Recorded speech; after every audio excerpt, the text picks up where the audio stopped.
Ya, saya jawab ya.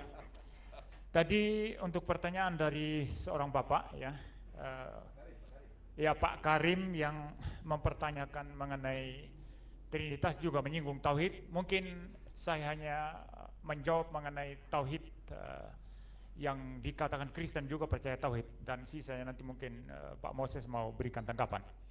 Yang pertama-tama saya katakan bahwa Kristen tidak percaya tauhid. Justru karena Kristen tidak percaya tauhid, maka kita ada dialog, ada perdebatan hari ini. Kami tidak percaya konsep tauhid Allah satu dengan satu pribadi mutlak. Kami percaya keesaan Allah, kesatuan Allah, Allah yang satu, tapi di dalam dirinya ada kejamakan. Kejamakan pribadi, juga ada kejamakan sifat-sifat. Dan sebagaimana saya berulang-ulang buktikan dalam debat ini, bahwa Anda melihat eksistensi apa saja di dunia ini selalu unity, yang satu dan yang beragam. Unity and diversity. Maka dasar negara, semboyan negara kita Bhinneka Tunggal Ika itu betul-betul 1000% benar itu. Ya. Jadi Anda melihat eksistensi apa saja selalu satu, dan dalam diri yang satu itu selalu ada kejamakan. Ini niscaya, Anda secara logika nggak bisa tolak itu, ya, even secara moral Anda tidak bisa tolak itu. Di dalam kehidupan juga nggak bisa ditolak. Selalu satu, dan di dalam yang satu selalu ada keragaman. Ya. Jadi kalau Anda mengatakan bahwa prinsip tauhid itu juga Kristen percaya, kami tidak percaya dan kami tidak menerima itu. Itu sebabnya ada perdebatan. Ya. Lalu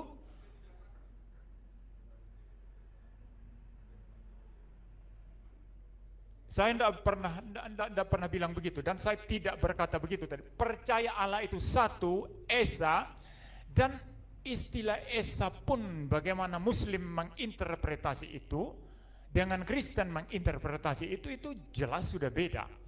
Kami mempercayai istilah esa, atau dalam istilah Ibrani itu echad, itu selalu satu, di dalam yang satu itu dia mempunyai keragaman.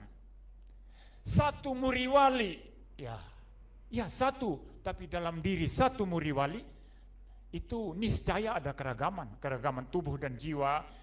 Jiwanya saja ada keragaman, ada reasonnya, ada emotionnya, ada willnya, ada kehendaknya, ada aspek sosialnya, ada aspek rohaninya, dan lain sebagainya. Saya jawab dulu, Pak.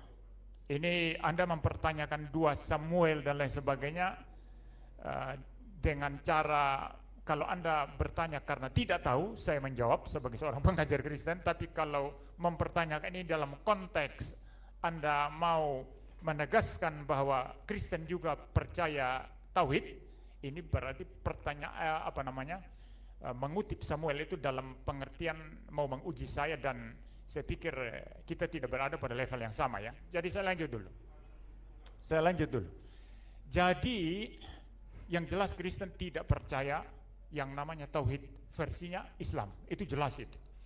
Lalu yang kedua, yang saya pikir juga untuk menanggapi semua yang dikatakan di sini tadi, bahwa Alkitab itu tidak pernah membicarakan tentang Trinitas. Istilah memang tidak muncul, tidak ada istilah Trinitas dalam Alkitab, itu saya akui. Sama juga Pak Moses mengatakan tadi, di dalam Quran pun kalau kita bicara istilah tauhid itu tidak ada. Kalau di hadis Anda bisa temukan itu istilah tauhid, tapi kalau di Quran tidak ada ya. Tapi problemnya sekarang bukan masalah istilah itu ada atau tidak ada. Masalahnya adalah konsep atau doktrin di balik istilah itu, ajaran ya, pengajaran di balik istilah itu ada atau tidak. Kami jawab ada, dengan sangat-sangat meyakinkan, bahkan lebih daripada meyakinkan. Ya, ini bergantung interpretasi. Kejadian 1 ayat 26 bilang apa di sana? Baiklah kita menjadikan manusia menurut gambar dan rupa kita. Kenapa pakai jamak? Nah, orang Islam mengatakan itu dalam konteks bagaimana Allah itu menyatakan diri sebagai yang mulia, maka menggunakan istilah kami. Tapi bagi kami Kristen itu tafsiran yang tidak meyakinkan sama sekali. Ya, bahkan di awal kitab, dalam kitab Kejadian, sangat clear di sana, pada mulanya Allah menciptakan langit dan bumi. Langit dan bumi, bumi belum berbentuk dan kosong dan gelap gulita menutupi samudra raya. Roh Allah melayang-layang di atas permukaan air. Ada roh Allah di sana. Ayat ketiga, berfirmanlah Allah. Allah rohnya dan firmannya. Lalu kemudian terus kalau kita mempelajari kitab suci sampai perjanjian baru, itu sangat clear sekali ini doktrin atau ajaran mengenai keberadaan Allah. Itu memang Allah yang satu, yang mempunyai firman yang kekal dan mempunyai roh yang kekal. Firman yang kekal itulah yang kami kenal sebagai Tuhan Yesus Kristus, ketika dia datang ke dalam dunia mengambil natur manusia sepenuhnya. Seperti itu. Jadi istilah tidak ada, tapi ajarannya sangat meyakinkan dan lebih daripada meyakinkan. Ya, jadi bagaimanapun orang Muslim membantah ini dari perspektif Islam dia, lalu mencoba dari world view atau presupposisi Islam dia, kemudian masuk ke Alkitab, menafsir Alkitab, selalu saja dibawa nanti apa? Trinitas nggak ada. Karena waktu Anda mendekati Alkitab itu, Anda datang dan presupposisi tauhid Anda. Tidak ada orang yang datang dengan null hypothesis, kosong melompong di kepalanya. Tidak ada itu, kecuali ketidakjujuran mengatakan demikian. Waktu Anda mendekati Alkitab, di dalam pikiran Anda itu sudah ada presupposisi tauhid di situ. Maka Anda membaca Alkitab dengan worldview tauhid, maka tidak pernah ketemu trinitas di sana. Tapi kalau Anda membaca Alkitab dengan presupposisi sebagaimana yang diambil Kristen, Anda akan melihat di sana dari Kejadian sampai Wahyu sangat rasional, sangat intelligible ajaran mengenai Trinitas. Ya, saya pikir itu, Pak Moses, silakan mau tambahkan. Ya. Cukup. Baik, bantah. cukup. Kalau nggak dibantah dia menjadi kebenaran loh. Enggak, ini kamu gara-gara waktu aja. Enggak, ini sudah nggak bisa. Kamu bantah, bisa kau bantah. Waktunya sudah bisa. Bukan soal waktu, lo bertanya substansi. Saya jawab pertanyaan beliau. Tadi Anda sudah ada waktu, Profesor. Ini tutup, lo debat sama gue sekarang. Lo tutup aja sekarang. Abang dulu, saya mau tutup. Kan closing statement dulu. Abang mau tutup. Gua mau statement, gua bantah semua lo pendapat. Oke, boleh. Iya, silakan saja closing statement. Makanya dengerin. Baik, hadirin semuanya, waktu diskusi kita sudah habis. Mohon maaf, hanya satu pertanyaan karena melebar kemana-mana. Ya, shalom teman-teman semua. Terima kasih sudah menonton video ini dan kita sudah menyaksikan bagaimana hasil debat ya, diskusi antara Egy Sujana dengan Ustadz Nababan dan juga melawan pendeta Muriwali ya, bersama dengan rekannya. Nah teman-teman, dari pembahasan mereka, dari topik mereka itu bicara tentang ketuhanan Kristus, dan mereka itu sangat bodoh sekali ketika mereka tidak mengenal kebenaran. Bodohnya dalam pengertian tidak mengenal kebenaran sama sekali. Nah, apa yang dijelaskan oleh pendeta Muriwali itu sangat sudah jelas teman-teman ya, sangat-sangat jelas. Dan kita lihat ketika mereka melemparkan tuduhan-tuduhan, kalau kita menonton video full dari perdebatan mereka, ada Egy Sujana itu mengatakan kenapa Yesus itu berdoa, kenapa Yesus itu tidak tahu hari kiamat. Nah teman-teman, itu bicara tentang Trinitas, itu kita tidak hanya bicara pribadi Yesus saja sebagai Allah, tetapi kita juga bicara pribadinya sebagai manusia yang seutuhnya, tetapi kita tidak mengabaikan bahwa dia sepenuhnya Allah.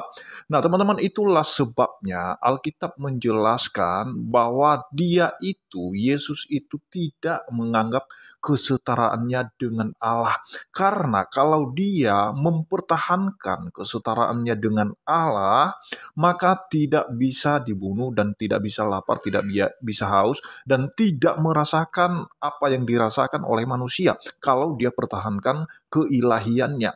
Nah, justru dikatakan oleh firman Tuhan dalam Filipi 2 ayat 6-11 nanti di sana jelas bahwa dia tidak mempertahankan kealahannya, kesetaraannya dengan Allah. Itulah sebabnya Yesus itu bisa lapar, bisa haus, bisa capek, bisa lelah, dan lain sebagainya. Itu bicara kemanusiaannya.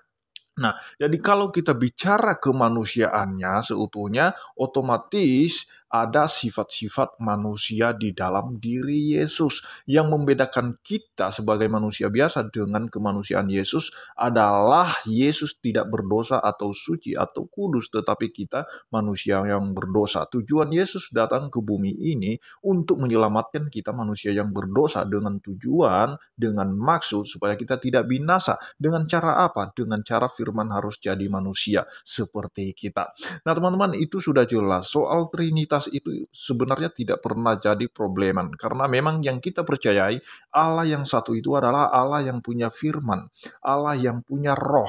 Dan itu sudah jelas dijelaskan oleh Alkitab ya, di dalam Yohanes 5 ayat 7, dan juga bahkan dalam amanat agung Yesus itu sudah jelas, baptislah mereka dalam nama Bapa, Putra, dan Roh Kudus. Dan itu ketiganya esa teman-teman ya. Jadi itu tidak bisa dipisahkan. Jadi firman yang telah menjadi manusia itu, itulah Yesus Kristus yang di dalam dia ada dua natur, kemanusiaan dan keilahian. Jadi sekali lagi, Yesus bisa merasa lapar, capek, bahkan dibunuh dalam keadaannya sebagai manusia, mati dalam keadaannya sebagai manusia, itu karena dia tidak mempertahankan kesetaraannya dengan Allah. Kalau dia mempertahankan kesetaraannya dengan Allah, maka satu manusia pun di muka bumi ini tidak bisa membunuh dia, tidak bisa menangkap dia, tidak bisa menyalibkan dia, tetapi justru dia mengambil rupa seorang hamba, taat bahkan sampai taat mati di atas kayu salib.